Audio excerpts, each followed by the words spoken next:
Elle se tenait sur le seuil avec un sac de plage en bandoulière, des lunettes de soleil relevées dans les cheveux comme une putain d'héroïne de comédie romantique fuyant pour se retrouver. L'odeur de son parfum surdosé m'a frappé avant sa voix. Je vais à la maison de plage seul ce week-end. J'ai besoin de temps pour me recentrer. Ne m'attends pas. Me recentrer. Ça, c'était nouveau. Le mois dernier, c'était détox. Avant ça, la remise à zéro spirituelle, peu importe l'étiquette qu'elle collait dessus, la routine était la même, sac léger, moins de vêtements, conduite rapide, et retour avec une odeur de bois de santal et d'un gel douche qui n'était pas le sien. Je n'ai pas sourcillé. Je n'ai pas posé de questions. J'ai juste souri depuis ma place à la table du petit déjeuner, j'ai plié le journal que je ne lisais pas et j'ai dit, profite de la solitude. Elle a souri avec suffisance, comme si elle avait gagné une manche invisible dans un jeu que je n'étais pas censé savoir que je jouais. Puis elle est partie, ses talons claquant dans le couloir, la porte d'entrée se fermant avec ce même clic répété qu'elle utilisait toujours quand elle pensait être élégante. Mais voilà le truc. Après 27 ans, on arrête de réagir. On commence à enregistrer. Tu vois, je n'ai pas toujours été aussi calme. Il y a 2 ans, quand j'ai senti quelque chose changer pour la première fois, quand elle a commencé à s'habiller comme une divorcée en croisière et qu'elle a changé son mot de passe 2 fois en une semaine, j'ai fait ce que font la plupart des hommes. J'ai douté de moi. J'ai blâmé le stress du travail, j'ai blâmé les hormones. Merde, je me suis même blâmé moi-même. Peut-être que j'étais devenu trop silencieux, trop gris. Je ne voulais pas voir ce qui était juste devant moi. Mais le moment qui a tout fait basculer, la Saint-Valentin de l'année dernière, je suis rentré tôt avec des fleurs parce que je suis un idiot de ce genre.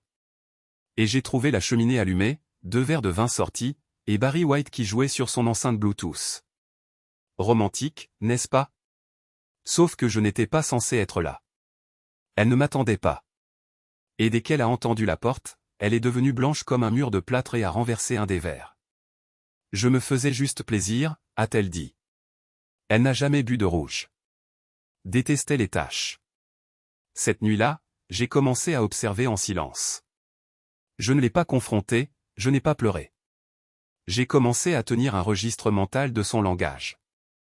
La façon dont elle hésitait avant de répondre à des questions simples, comment son téléphone était soudainement toujours face cachée. Je l'ai regardée s'arrêter dans les encadrements de porte comme si elle attendait des applaudissements. Je l'ai regardée vérifier son reflet dans des fenêtres qui n'avaient rien à faire en tant que miroir. Les femmes ne font pas ça quand elles sont amoureuses. Elles font ça quand elles jouent un rôle. Alors, quand elle a évoqué ce voyage en solo, je l'ai laissé croire que j'y croyais. Ce vendredi matin, elle a mis du brillant à lèvres. Du brillant à lèvres avant un trajet de 3 heures pour être seule. C'était sa dernière audition, et j'étais un sacré bon public. Je l'ai même aidé avec son sac. Tu es sûr de ne pas vouloir de compagnie? Ai-je demandé. Sans expression, j'ai entendu dire que les plages sont particulièrement romantiques à cette époque de l'année. Elle a ri. Ne sois pas idiot. J'ai besoin de temps pour respirer. Bien sûr, chérie. Comme les serpents avant de muer. Ce qu'elle ne savait pas, ce qu'elle ne saura jamais, à moins qu'elle ne lise ceci maintenant avec la mâchoire qui tombe, c'est que j'avais déjà pris des jours de congé. J'avais déjà préparé mon propre sac. Et j'avais déjà quitté la maison 3 heures plus tôt ce matin-là, avant que le soleil ne se lève, bien avant qu'elle ait fini de boucler ses cheveux pour un homme qu'elle pensait être encore son petit secret. Parce que c'est moi qui ai fait les lits à la maison de plage ce jour-là. C'est moi qui ai ouvert toutes les fenêtres pour laisser entrer l'air de l'océan. Et c'est moi qui ai préparé le terrain pour le genre de week-end qu'on n'oublie pas. Pas parce que c'était romantique, mais parce que ça réduirait en cendres son souvenir de cet endroit. La maison de plage n'était pas sa cachette. Plus maintenant. C'était la mienne. Il y a quelque chose d'étrangement intime dans la trahison quand on choisit de ne pas l'interrompre, de ne pas la combattre, de ne pas crier par-dessus, juste de s'asseoir et de la cataloguer. Comme un archéologue qui époussette la saleté des ruines de quelqu'un d'autre. 3 mois avant que ce sac de plage ne frappe notre carrelage comme une chute de rideau, j'ai commencé à prendre des notes. Pas sur mon téléphone, jamais en numérique. Trop facile de glisser, de s'enfoncer, de fuir. Non, le mien était analogique. Un Moleskine noir, à couverture rigide, d'apparence ennuyeuse, respectable, comme quelque chose qu'un retraité pourrait utiliser pour suivre ses scores de golf ou sa tension artérielle. Je le gardais sous le coussin du vieux fauteuil dans mon cabanon dans un sac en plastique juste derrière le catalogue d'outils qu'elle ne touchait jamais. Elle ne le trouverait pas. Elle ne savait même pas que j'utilisais encore du papier. Chaque page avait une date, une heure, un nom, puis une brève description. 3 janvier, déjeuner chez Baxter sur Frémont, 14 h. 13 janvier, Sister Essaos, voyage, retour dimanche, 22h48, cheveux bouclés, bagages plus légers. 2 février, camion de Steven, Ford bleu, plaque d'immatriculation, 6VJ, garé 2 rues plus bas à 23h43. Steven, je n'avais pas entendu ce nom depuis 20 ans. Son premier amour au lycée. Celui qui ne l'a jamais vraiment comprise. Celui qui l'avait contacté sur Facebook quand son 3e mariage a touché un mur. J'ai trouvé ce message enfoui dans son dossier supprimé une nuit en réparant son imprimante parce que oui, elle utilise toujours un compte email Yahoo et clique sur des cadeaux pour chaque qui font planter son système. La ligne d'objet, je pense follement à toi à nouveau après toutes ces années. Elle n'a jamais répondu, pas directement. Mais 3 jours plus tard, elle a acheté de la nouvelle lingerie et m'a dit qu'elle allait à cette retraite spa avec sa cousine à Santa Cruz. Bien sûr, avec de la dentelle. Les reçus étaient la partie facile. Elle utilisait la carte commune comme si elle me mettait au défi de le remarquer. Séjour à l'hôtel sous son nom de jeune fille. Station-service hors de l'autoroute. J'avais conduit avec elle des centaines de fois. Une fois, elle a utilisé mon compte de récompense pour un dîner à Montreuil accidentellement, elle prétendrait plus tard que c'était le jour où j'ai acheté le carnet. Je ne rassemblais pas de preuves pour le tribunal. Je dirigeais une pièce de théâtre. Chaque gribouillis, chaque horodatage était une indication scénique. J'ai chronométré ses habitudes. Elle partait 14 minutes après chaque texto « J'arrive dans 1 minute ». Le GPS de son téléphone trahissait sa paresse, ne désactivant jamais la localisation, partageant avec l'application de la voiture. Je regardais depuis mon cabanon, en sirotant mon café alors que le petit point se déplaçait sur l'autoroute numéro 1 directement jusqu'à cette même putain de bifurcation. Chaque fois que mon stylo bougeait, l'encre glissant, main calme, stable. Mais ce qui rendait le carnet puissant, ce n'était pas l'évidence. C'était l'absurde, l'insouciance. 9 mars, est parti avec un tapis de yoga, est revenu avec les cheveux mouillés et pas de ligne de bronzage. 16 mars, a dit, j'apporterai du vin à mes sœurs. Vin toujours dans le cellier. Elle pensait que je dormais la plupart des nuits. Elle pensait que je vieillissais dans l'oubli, distrait par les rediffusions de football et le carburateur de la tondeuse à gazon. Ce qu'elle ne réalisait pas, c'est que chaque regard en coin que je lui lançais était mesuré. Chaque signe de tête était consigné. J'absorbais son arrogance comme de l'acide gravant l'acier. Le spectacle n'était pas pour elle non plus. Il était pour Julia, la femme actuelle de Steven, celle qui ne publiait pas de photos. Celle qui était devenue étrangement silencieuse sur les réseaux sociaux à peu près au moment où ma femme a commencé à sourire à son téléphone comme s'il racontait des blagues que je n'étais pas censé entendre. Je n'ai pas appelé Julia tout de suite. J'ai attendu que le carnet ait au moins une douzaine d'entrées propres et mortelles. Jusqu'à ce que la preuve ne soit pas seulement accablante, mais indéniable. Je voulais qu'elle entende non seulement ce que je pensais qu'il se passait, mais ce que je savais. Je voulais qu'elle voie que ce n'était pas une question de jalousie ou d'ego ou d'insécurité de milieu de vie. C'était des maths. C'était de la chimie. C'était de l'ingénierie. J'avais construit des ponts qui transportaient des semi-remorques à travers des rivières. Elle pensait vraiment que je ne pouvais pas faire de la rétro-ingénierie sur une liaison. Sur la dernière page de ce carnet en lettres capitales grasses, j'ai écrit « 14 avril, maison de plage ». Son départ. 10h06, elle a dit « J'ai besoin de l'océan ». En dessous, une simple ligne. Elle pense que je ne serai pas là. Elle avait raison sur une chose. Elle avait besoin de l'océan. Mais au moment où elle y est arrivée, la marée était déjà descendue. Elle a répondu à la 2e sonnerie. C'est le genre de choses qu'on n'oublie jamais. Pas parce que c'est dramatique, mais parce que ça ne l'est pas. Aucune hésitation, aucun cri, juste un bonjour doux et fatigué, comme si elle s'était préparée à cet appel plus longtemps que moi. Julia, ai-je demandé, essayant de ne pas avoir l'air d'un fou. Je m'appelle Marc. Eh bien, je pense que vous savez pourquoi j'appelle. Silence, mais pas le genre de silence paniqué. Pas le genre de silence qui se cache. Juste cette lente expiration comme l'air qui quitte un ballon qui n'a jamais pu voler. Je m'en doutais, dit-elle d'un ton neutre, ni en colère, ni choquée, résignée. Ça m'a touché plus fort que tout. Je l'avais répété dans ma tête une douzaine de fois. Je m'attendais à des cris, peut-être à des accusations. Vous devez vous tromper. Steven ne ferait jamais toutes les défenses habituelles que les gens érigent quand leur petite illusion se brise. Mais Julia était déjà à moitié à travers le mur, et elle n'avait même pas encore baissé les yeux. Je suis désolé, ai-je dit, soudain honteux de mon propre calme. Je ne voulais pas vous entraîner dans quelque chose de douloureux. Mais je pensais que vous méritiez la vérité. Elle est restée silencieuse pendant une seconde. J'avais déjà la vérité, Marc, a-t-elle dit. Ce que je n'avais pas, c'était la preuve. Je lui ai parlé du carnet, des positions GPS, des reçus. J'ai gardé sa clinique, juste des faits, des chronologies, des heures de la journée. Sa voix n'a pas tremblé, mais j'ai entendu son enfant pleurer en arrière-plan. Puis une porte de placard a claqué. Elle avait coupé le son de l'appel pendant un moment, et revenu avec un ton plus froid. J'ai 2 garçons, a-t-elle dit. 10 et 7 ans. Je ne suis pas en mesure de faire de ça un bordel, mais je ne vais pas non plus rester assise et l'avaler. C'est à ce moment-là que quelque chose a changé. Il n'était plus question de douleur. Ce n'était pas une thérapie. C'était de la stratégie. Je lui ai parlé de la maison de plage. Je lui ai dit qu'ils y allaient ce week-end, que je serais là le premier, que j'avais les clés, qu'elle était légalement à moi, que j'avais installé des caméras, que je n'avais pas l'intention de crier, de pleurer ou de faire une scène. Et elle a dit sans même respirer, « Voulez-vous de la compagnie ?» Nous planifions comme des soldats, comme des PDG, comme des personnes qui en avaient assez d'être trompées. Je lui ai envoyé les photos que j'avais prises la semaine précédente. Steven sur sa place de parking habituelle, en bas de la rue de chez nous, celle où il attendait que ma femme tourne au coin avant de sortir pour la croiser par hasard à cette galerie d'art.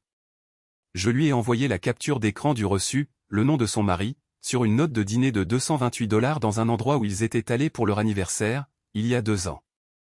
Julia, elle n'a pas pleuré. Elle a ri. Un son sec et cassant qui a craqué comme une articulation. Il m'a dit que c'était un dîner avec un client. Elle a dit que c'était cet investisseur de Los Angeles. Je me souviens qu'il sentait la cannelle ce soir-là. Nouvelle eau de Cologne. Il n'en porte jamais. J'ai fait une pause. Ma femme a acheté un gel douche à la cannelle chez Sephora le mois dernier. Elle a dit que c'était juste un échantillon. Silence de mort. Puis Julia a chuchoté, ils ne font même pas d'efforts. C'est ce qui nous a liés. Pas la douleur. Pas même la trahison. C'était l'insulte. La stupidité pure de la chose. La façon dont ils nous ont traités comme des accessoires de fond dans leur feuilleton personnel, comme si nous étions trop vieux, trop ennuyeux, trop aveugles pour relier les points. Ils n'ont pas trompé avec ruse. Ils ont trompé avec mépris. Et c'est un carburant complètement différent. Julia était directrice des ressources humaines. Elle l'était depuis 18 ans. Elle avait vu toutes les excuses possibles et imaginables, tous les faux jours de maladie, ce n'est pas ce que ça semble être. Elle a commencé à parler de logistique, de calendrier, d'implications juridiques. Je n'avais même pas besoin de la guider. Donnez-moi le week-end.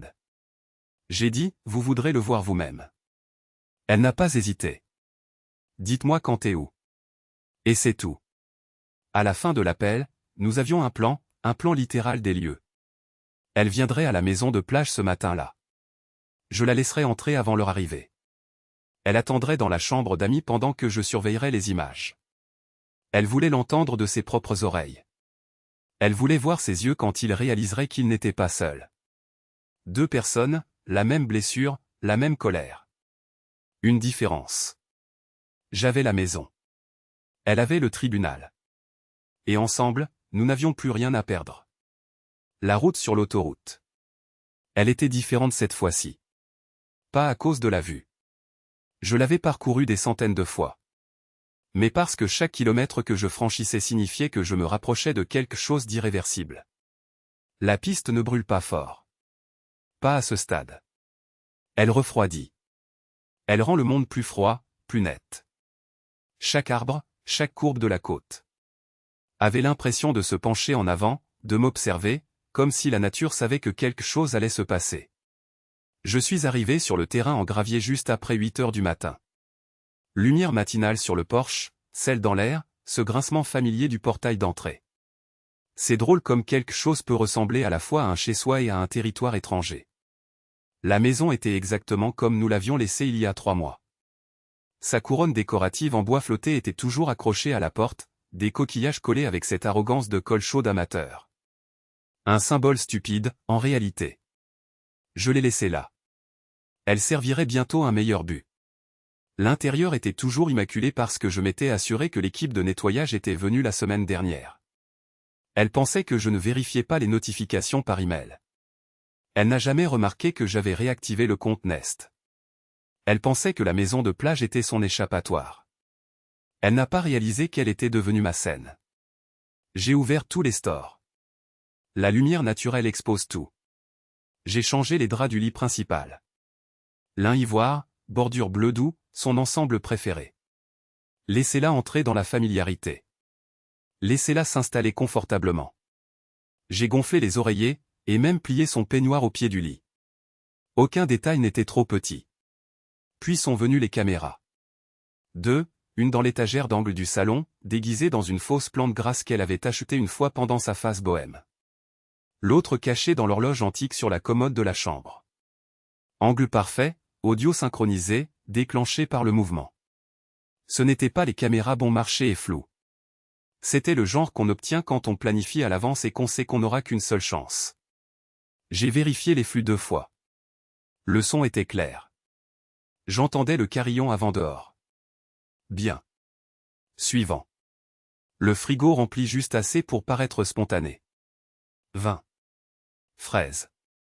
Ce fromage bizarre dont elle disait toujours qu'il lui rappelait l'Italie, même si elle n'y était jamais allée. J'ai placé 2 verres à vin sur la table basse. Et puis j'ai attendu. Julia m'a envoyé un texto du parking à 10h23. Je suis sorti, j'ai déverrouillé la porte arrière et je l'ai laissée entrer sans dire un mot. Elle avait l'air fatiguée, pas négligée, juste épuisée, le genre de visage qui ne pleure plus. Elle ne portait pas de sac, juste son téléphone et une enveloppe en manille dont je n'ai pas posé de questions. Je l'ai conduite à la chambre d'amis. Cette chambre a un conduit d'aération, ai-je dit. Vous entendrez tout. Elle a acquiescé. Parfait. Nous n'avons pas beaucoup parlé après cela. Juste 2 soldats dans un trou de renard. Nous avons écouté l'horloge. Nous avons regardé les vagues calmes. Elle s'est assise sur le bord du lit, les bras croisés et les yeux fixés devant elle, comme si elle visualisait déjà l'explosion. J'ai vérifié le carnet une dernière fois. Son heure d'arrivée prévue était 16h45. Elle n'était jamais en avance, toujours juste à la mode en retard, comme si elle chronométrait ses entrées pour une partition de film que personne d'autre ne pouvait entendre. À 16h52, le gravier a crépité. J'étais déjà dans la chambre d'amis. Les stores étaient entr'ouverts juste assez. Julia s'est assise à côté de moi. Nous n'avons pas parlé. Du coin du rideau, je les ai vus sortir. Elle portait sa robe d'été beige, celle avec la fente sur le côté qui lui donnait l'impression d'être dangereuse. Steven était en short de bain et arborait un sourire suffisant, tenant son sac de voyage comme si c'était une surprise qu'il avait méritée. Elle s'est penchée et l'a embrassé sur la joue. Pas sur les lèvres. C'était pour la chambre. C'était pour plus tard. Ils sont entrés en riant. Elle a posé son sac. Il a dit, ça sent encore toi. Elle a répondu, c'est parce que je ne suis jamais parti. J'ai appuyé sur le bouton d'enregistrement. Julia a serré le bord de la couette jusqu'à ce que ses jointures deviennent blanches. Et à ce moment-là, ce n'était pas de la colère que je ressentais. C'était de la précision. Toute cette crainte, toute cette nausée, toutes ces nuits blanches se sont fondues en une froideur chirurgicale. Nous n'étions pas seulement en train de regarder une trahison se dérouler. Nous étions en train de les regarder s'enterrer eux-mêmes. Les murs de cette maison de plage n'ont jamais été épais. Je m'en souvenais chaque fois que nous essayions de nous disputer sans que les voisins ne s'en aperçoivent. Chaque fois que nous pensions chuchoter discrètement, mais que nous finissions par revivre la conversation au brunch le lendemain. Ma femme plaisantait en disant que l'endroit avait des oreilles. Elle n'avait aucune idée de combien c'était prophétique. Maintenant, c'étaient nos oreilles, les miennes et celles de Julia, pressées contre l'aération de la chambre d'amis pendant que les deux jouaient leur petite fantaisie en son surround. Mon Dieu, tu sers encore le vin comme un étudiant. Elle gloussa depuis la cuisine. La voix de Steven revint, pleine d'une bravade suffisante. Tu rougis encore comme un clinque. Versé. Le clapotis d'un vin rouge trop cher dans 2 verres surdimensionnés. Et puis le pire, le silence entre les mots. Le silence confortable. C'est ce qui me tapait sur les nerfs. Cette familiarité, cette confiance, la façon dont il s'installait. Julia n'a pas parlé pendant un moment, elle est restée immobile sur le bord du lit, les mains jointes sur ses genoux. Puis elle a murmuré doucement. Il a emmené notre fils ici une fois. Je me suis tourné vers elle. Quoi? Elle ne m'a pas regardé, elle a juste regardé devant elle comme si elle regardait quelque chose de réel dans sa tête. Il a dit qu'il devait rencontrer un client ici. Il a emmené Lucas avec lui. Il a dit que ce serait un bon moyen de créer des liens. Ils ont passé la nuit dans cette maison. Les bords de ma vision sont devenus chauds. Ma mâchoire s'est tellement tendue que j'ai senti un air tressaillir dans ma tempe. L'idée que Steven ait paradé son aventure non seulement autour de ma vie, mais de la sienne, de sa famille, de son enfant dans cet espace, ce sanctuaire de mensonges, a fait basculer quelque chose en moi. Pas de la rage, pas encore. Quelque chose de plus propre, de plus dur, d'affûté. J'ai vérifié l'heure. 18h19 de l'autre pièce, des rires ont de nouveau éclaté. Cette fois plus doux, plus intime. Tu te souviens de ce week-end que nous avons passé ici en 98? Ma femme roucoulait. Steven, cet ouragan ne nous a pas arrêtés. Ici, nous étions de toute façon trempés. J'ai senti Julia se tenir à côté de moi.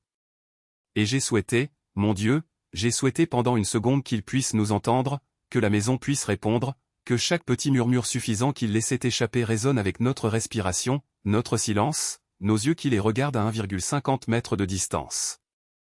Au lieu de cela, nous avons continué à écouter. Ils se sont déplacés vers le canapé. Les coussins ont craqué, ses chaussures sont tombées sur le sol avec un bruit sourd. Je l'imaginais s'étendant comme un roi dans son château, ne réalisant jamais que le sol était plein de pièges. Ma femme a demandé s'il avait encore ses doigts magiques. Il a répondu par quelque chose qui a fait serrer la couverture à Julia si fort que le tissu s'est cassé. Ils étaient tellement détendus, tellement sûrs de leur secret. Et c'est cette confiance qui allait les pendre tous les deux. Nous ne cherchions pas le drame. Pas de claquement de porte, pas de moment à la Jerry Springer. Ce n'était pas un spectacle TikTok. C'était une preuve. C'était une documentation. Et ce soir, ils fourniraient leurs propres nouvelles avec chaque mot, chaque gémissement, chaque lapsus qui n'était pas destiné à des oreilles comme les nôtres. À 19h04, ma femme a dit quelque chose qui a fait changer l'air dans la pièce. Je me fiche de ce que ça coûte. Je pourrais vivre ici avec toi pour toujours. Julia a plongé sa main dans sa poche et m'a tendu son téléphone sans un mot. L'application d'enregistrement en direct était en cours d'exécution, horodatée, un son clair associé aux images de la caméra de la chambre. Ce serait dévastateur. Tu crois qu'ils seront assez stupides pour utiliser leur vrai nom? J'ai chuchoté. Julia a émis un son creux et sans joie. Quelque chose entre un ricanement et un râle de mort. Il a déjà laissé la lumière allumée dans la chambre. Ils ne réfléchissent pas du tout. J'ai regardé à nouveau à travers les stores fissurés. Le soleil se couchait maintenant, tranchant l'horizon comme une lame. Toute la plage est devenue orange, puis rouge. Rouge sang. Ils vont bientôt aller dîner, ai-je dit. Nous restons en place, elle a acquiescé. Parce que cette nuit n'était pas notre point culminant. C'était notre documentation. C'était leur confession jouée en stéréo, racontée en temps réel, conservée pour toujours. Et au moment où ils sortiraient par la porte d'entrée, pensant que les seuls yeux sur eux étaient les mouettes au-dessus, c'est là que nous frapperions.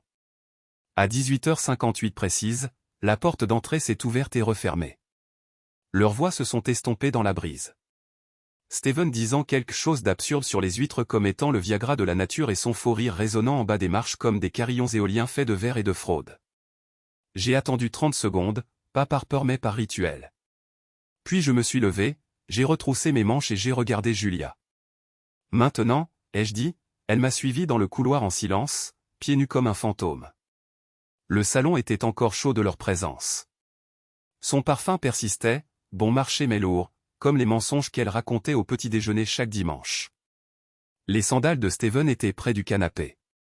Son téléphone était en charge sur la coudoir. Geste audacieux, compte tenu du nombre de SMS probablement enfouis dedans. Je n'y ai pas touché. Pas encore. Au lieu de cela, je suis allé directement au placard du couloir. 3e étagère. Derrière une pile de vieux jeux de société. Là, intégré dans le panneau arrière, se trouvait le coffre-fort mural à code numérique. Le même qu'elle utilisait pour nos bagages, le box de stockage et, assez poétiquement, notre compte Netflix. Son anniversaire. Elle n'a jamais pensé que je reviendrais. Clic, la porte s'est ouverte, lentement et silencieusement. À l'intérieur, une enveloppe manille, une copie de notre contrat de mariage, et ce que je suis venu chercher, l'acte de propriété original, rangé dans un dossier juridique avec mon nom sur le titre, seulement mon nom, quelque chose qu'elle n'a jamais mis à jour après notre séparation temporaire il y a 3 ans. Je l'avais prévenu à l'époque. N'oublie pas à qui appartient le nom sur les documents. Elle a balayé ça d'un rire. N'a jamais rien déposé. Ce soir, cette paresse est devenue mon arme. Julia a regardé pendant que je le sortais, le posait sur la table à manger et prenait une photo avec mon téléphone. Elle n'a pas demandé ce que je faisais. Elle le savait déjà. Je me suis déplacé dans la maison comme un chirurgien. Pas de mouvement gaspillé. Prochain arrêt, le routeur. J'ai ouvert mon ordinateur portable et j'ai affiché le flux de la caméra cloud. 2 angles, parfaitement synchronisés. Ne capturant plus qu'une maison vide. J'ai exporté les images de la dernière heure, 2 verres de vin, un lapsus, elle disant « Je pourrais vivre ici pour toujours ». Lui répondant « Qu'est-ce qui t'en empêche, idiote ?» J'ai zippé le fichier et l'ai envoyé par email au contact de Julia dans son cabinet d'avocat. Ligne d'objet, image de la maison de plage, pièce à conviction à renvoyer. Personne ne le fait. Puis j'ai ouvert la porte de derrière et j'ai fermé le verrou. Il ne reviendrait pas. Julia a fait le tour de la cuisine en touchant les choses avec cette étrange révérence comme si elle était dans un musée de la trahison. Elle s'est arrêtée à l'évier et a dit « Il a amené mon fils ici. Il s'est lavé les mains ici. A mangé des céréales ici. » Je n'avais rien à dire à ça. Alors, j'ai éteint les lumières du couloir. J'ai laissé celles du salon allumées. Juste assez d'ambiance pour leur permettre d'entrer dans l'illusion que non. Les choses avaient changé. Juste assez de normalité pour les faire entrer dans la combine. J'ai jeté un coup d'œil à l'horloge, 19h42. Ils terminaient probablement leur verre, riant encore, imaginant encore une nuit de draps emmêlés et de mensonges chuchotés. Elle pensait que ce voyage allait approfondir le fantasme, qu'elle pourrait transformer notre maison en leur petite escapade. Mais pendant qu'elle sirotait du vin et jouait à la maîtresse, j'étais en train de réaliser une prise de contrôle hostile. Ce n'était pas du revenge porn. C'était une démolition structurelle. Au moment où il repasserait cette porte, si tant est qu'il puisse la repasser, tout ce qu'elle pensait contrôler serait sous clé. Littéralement et légalement, Julia était déjà en train d'envoyer un SMS à son avocat. C'est fait, a-t-elle tapé. Elle m'a regardé avec cette expression calme, presque admirative. Tu n'as même pas élevé la voix. J'ai plié l'acte de propriété et l'ai glissé dans la poche de ma veste. Je suis ingénieur. Je ne crie pas sur les structures brisées. Je me contente de remplacer les fondations. Dehors, les vagues déferlaient plus violemment maintenant. À l'intérieur, la vraie tempête était déjà passée. Maintenant venait le silence avant la détonation. À 21h06, la porte de la salle de bain s'est fermée et les tuyaux ont gémi comme ils le font toujours quand on ouvre le robinet d'eau chaude. Je n'avais pas besoin de la voir pour savoir ce qui se passait. Elle n'a jamais pu résister à un petit moment devant le miroir, une vérification de son propre reflet après quelques verres de vin et l'attention de quelqu'un d'autre. C'était son rituel. Et ce soir, ce n'était pas différent. Sauf que cette fois, elle ne se contentait pas de se recoiffer. Je la regardais allumer son téléphone depuis des heures. Les notifications s'estompaient et vibraient depuis le canapé où Steven l'avait laissé. Il n'avait même pas mis de code d'accès. Connard arrogant. Il pensait que personne n'oserait ouvrir ses secrets. Il pensait probablement que le respect signifiait encore quelque chose dans son petit royaume en ruine. Mais c'est son téléphone qui m'intéressait maintenant. Elle l'avait laissé dans son sac à main, qui pendait nonchalamment de la chaise de la cuisine, comme si toute la maison lui appartenait. Comme si rien ne pouvait l'atteindre ici. Pas de limite, pas de conséquences. Julia était sortie prendre l'air. Elle a dit qu'elle avait besoin de 5 minutes. Je pense qu'elle ne voulait pas être dans la maison quand la dernière corde se romprait. Cela m'a laissé seul. Alors, j'ai saisi ma chance. J'ai fait glisser son téléphone de son sac, j'ai tapé sur l'écran. La reconnaissance faciale n'a pas fonctionné. Elle n'a jamais fonctionné avec moi. Mais son empreinte digitale était toujours enregistrée depuis l'époque où elle pensait qu'il serait mignon de garder la mienne et la sienne programmées. La nostalgie, disait-elle. Quelle poésie. L'écran s'est allumé. Messages ouverts. Conversation en tête de liste. Steven gouttelette de condensation du verre à vin. Classe comme toujours. Et voilà. Horodatage 21h07. Message. J'aimerais qu'on puisse vivre ici. Il ne le saura jamais. J'ai regardé le texte comme si c'était un objet physique, comme si je pouvais passer à travers l'écran et sentir la stupidité qui s'en dégageait. 14 mots. C'est tout ce qu'il a fallu pour effacer 27 ans d'histoire commune. Même pas une métaphore, juste une trahison brutale et paresseuse. Il ne le saura jamais. C'est la partie qui m'a le plus touché. Pas parce que c'était cruel, mais parce que c'était insultant. Elle pensait avoir affaire à un homme endormi au volant. Un homme trop vieux, trop usé, trop poli pour regarder derrière le rideau. Mais au moment où ce message est arrivé, les roues étaient déjà en marche. Parce que 4 heures plus tôt, j'étais entré dans le bureau des titres à San Luis Obispo et j'avais signé un document qu'elle ne s'attendait pas à ce que je signe. Un transfert de propriété complet, révoquant son accès, supprimant son nom, officialisant ma propriété exclusive. Rétroactivement, accord prénuptial pris en charge, avocat approuvé, notarié, déposé, en vigueur à minuit 1. Elle rêvait d'un avenir qu'elle ne savait pas avoir déjà perdu. Elle voulait que cet endroit soit sa cachette, son escapade avec son Roméo raté. Elle voulait transformer mes murs en leur nid d'amour. Elle voulait le vider de ses souvenirs et le remplir de nouveaux péchés. Et pourtant, au matin, elle serait légalement en violation de propriété. J'ai fait défiler un peu plus loin. Des messages plus anciens, des choses comme il ne se doute toujours de rien et je pense qu'il a abandonné. Steven répondant par bien. Ça rend les choses plus faciles. Des photos de vin. Une photo de la marée prise depuis notre terrasse. Ma terrasse. Je n'ai pas fait de capture d'écran. Je n'en avais pas besoin. J'ai juste remis le téléphone exactement là où je l'avais trouvé. Et puis je me suis rassis dans la chambre d'amis, regardant la petite lumière de ventilation scintiller avec l'ampoule du couloir à l'extérieur. Elle est revenue au salon 5 minutes plus tard, en riant. Elle s'était changée et avait mis ce peignoir que je lui avais plié plus tôt, le même que je lui avais acheté pour notre 20e anniversaire. Touche ironique. Elle s'est blottie sur le canapé à côté de Steven comme une invitée satisfaite dans la maison de quelqu'un d'autre. Julia est revenue quelques instants plus tard et n'a pas parlé. Elle avait vu la lueur dans mon visage. Elle savait que la situation avait changé. Cette maison est différente maintenant, a-t-elle chuchoté. J'ai acquiescé. C'est parce que c'est le cas. Nous n'avions plus besoin de confrontation. Pas de cris, pas de discours. Nous avions juste besoin que l'horloge sonne minuit. Et puis elle se réveillerait dans un rêve qui ne lui appartenait plus. La clé s'est glissée dans la serrure à exactement minuit 3. Silencieuse, sans tremblement, sans hésitation, juste la confiance de quelqu'un qui croit revenir sur son terrain de jeu invisible, non jugé, intact. Le peine dormant n'a pas cédé. Elle a réessayé, une pause, puis un murmure. Peut-être qu'il est coincé. Steven a ri. Tu es sûr que c'est ta maison? Sa voix avait cette suffisance relâchée du Bourbon tard dans la nuit. Le genre de voix qui suppose que toutes les portes s'ouvrent pour lui un jour ou l'autre. C'était la dernière fois qu'il aurait l'air aussi sûr de lui. J'ai observé depuis le couloir pieds nus dos au mur pendant qu'il contournait sur le côté jusqu'à l'entrée arrière, celle que j'avais laissée déverrouiller exprès.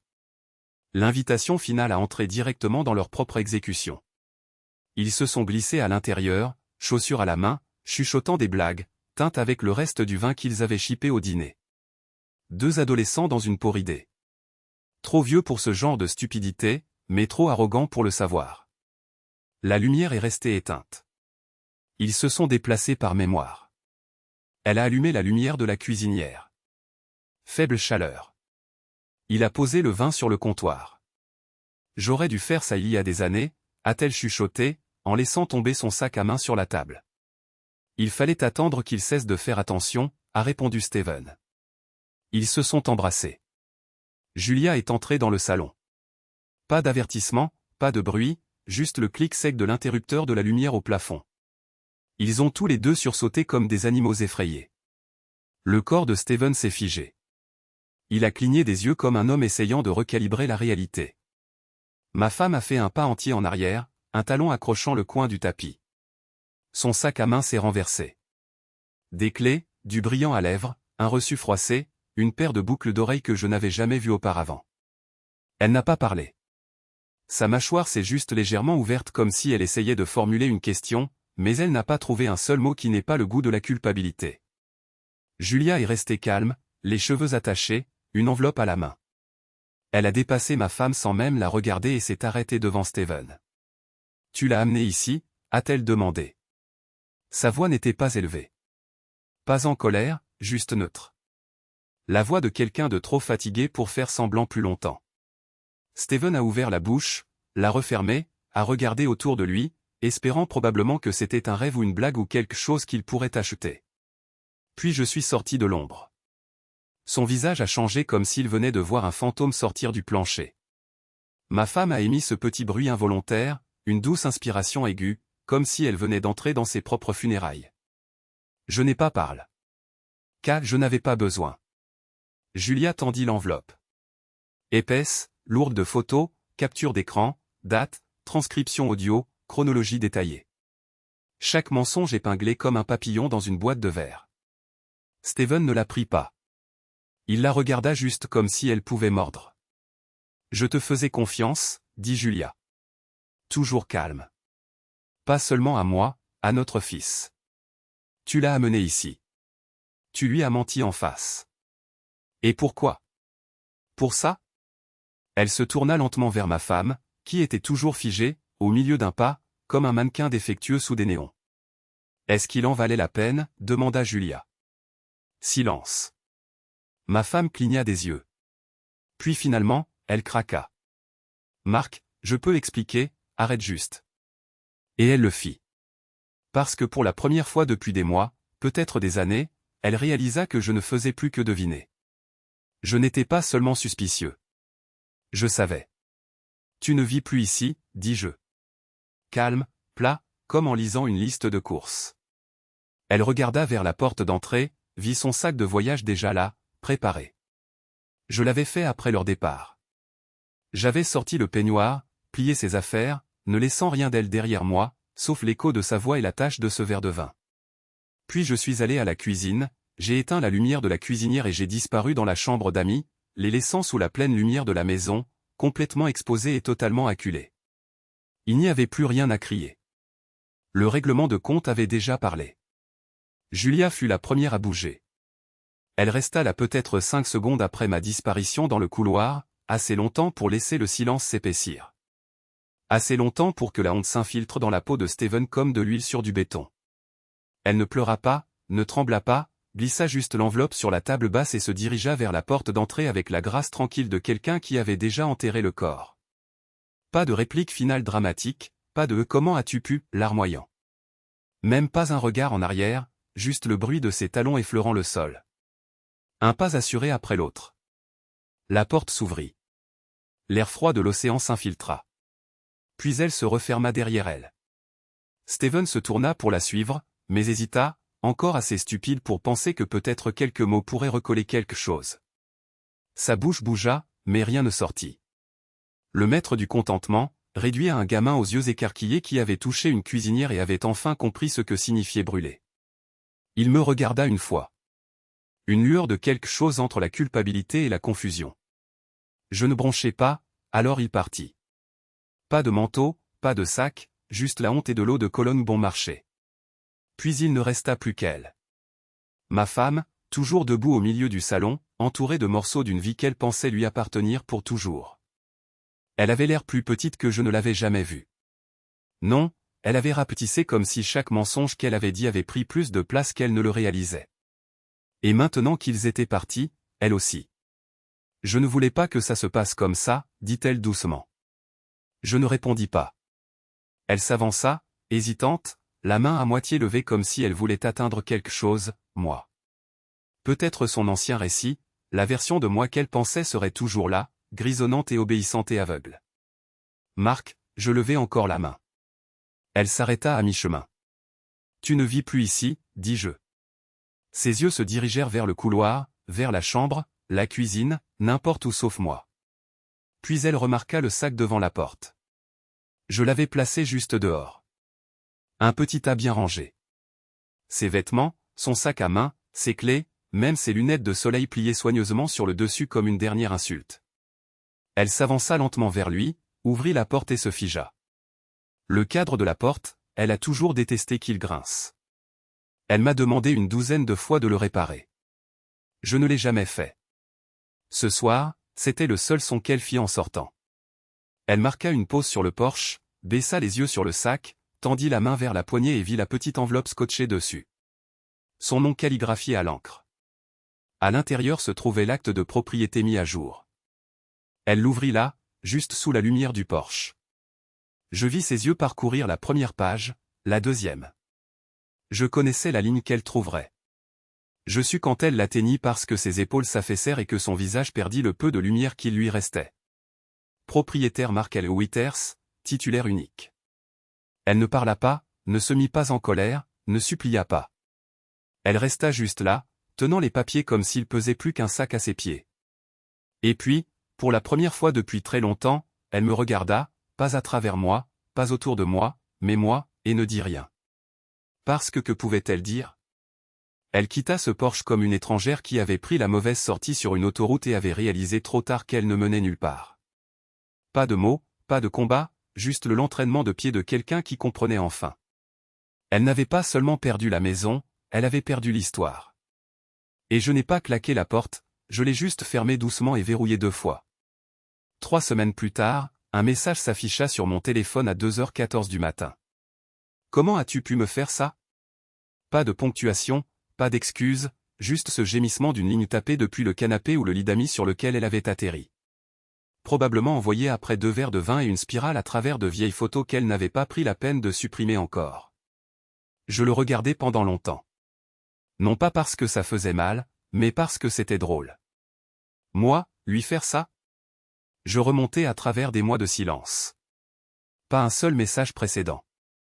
Pas d'effort, pas de questions, juste ce dernier souffle d'une femme qui a mis le feu à sa propre maison et a ensuite blâmé le vent d'avoir changé. Je n'ai pas répondu parce qu'il y a une différence entre le silence et l'abandon. Et le mien n'était pas une faiblesse, c'était une clôture. La dernière fois que j'ai entendu parler d'elle, elle restait chez une amie de son cours de pilates. Le genre qui se dit guérisseuse, mais facture 300 $ pour vous dire que vos chakras sont désalignés à cause d'un traumatisme masculin. Ironique, en réalité. Ma femme avait besoin de quelqu'un qui valide son histoire. Une où elle était l'esprit libre incompris et moi, l'ingénieur froid qui n'a jamais exprimé sa passion. Steven est retourné ramper vers Julia. N'a même pas tenu une semaine. Apparemment, Julia lui a tendu l'avenant au contrat de mariage et a dit « Tu dors sur le canapé, tu pisses dans un gobelet ». Elle n'est pas du genre à donner une seconde chance. Elle est dans la médecine légale, pas dans la foi. Je respecte ça. L'histoire s'est répandue rapidement parce que la trahison dans les petites villes avec vue sur l'océan voyage comme de la fumée dans une maison de verre. Dès la 2e semaine, j'ai eu de vieux voisins qui m'envoyaient des messages vagues de pensées pour toi et d'anciens collègues qui laissaient entendre si jamais tu voulais parler de ce qui s'est passé, mais personne n'a vraiment demandé. Ils savaient déjà. Elle a réduit son personnage en cendres, et je n'ai pas levé une allumette. J'ai repeint la maison de plage, j'ai opté pour un gris foncé et des garnitures blanches nettes, j'ai enlevé la couronne de bois flottée de la porte, j'ai fait don de tous les coussins qu'elle avait jamais achetés, j'ai brûlé ceux avec des glands. Petit acte, mais satisfaisant. Vous seriez surpris de voir à quel point la décoration côtière chic est inflammable. Je la loue maintenant. Pas à court terme, des locataires à long terme, des gens tranquilles. Une enseignante à la retraite et son mari. Ils arrosent les plantes, gardent l'endroit agréable. Je ne leur ai jamais dit ce qui s'était passé là-bas, mais j'ai gardé la chambre d'amis. Je n'ai rien touché. La même aération, la même chaise, le même angle à travers les stores fissurés. Parce que j'ai appris quelque chose en regardant ces deux-là se faufiler dans ma maison comme s'ils possédaient l'air. Les gens comme ça ne croient pas aux conséquences. Ils croient aux failles, au timing, au déni plausible. Ils pensent que personne ne regarde jusqu'à ce que ce soit le cas. Alors oui, j'ai laissé la chambre d'amis exactement comme elle était, juste au cas où quelqu'un d'autre déciderait de tenter sa chance. Et je vous promets que je serai là. Lumières éteintes. Store entrée ouvert.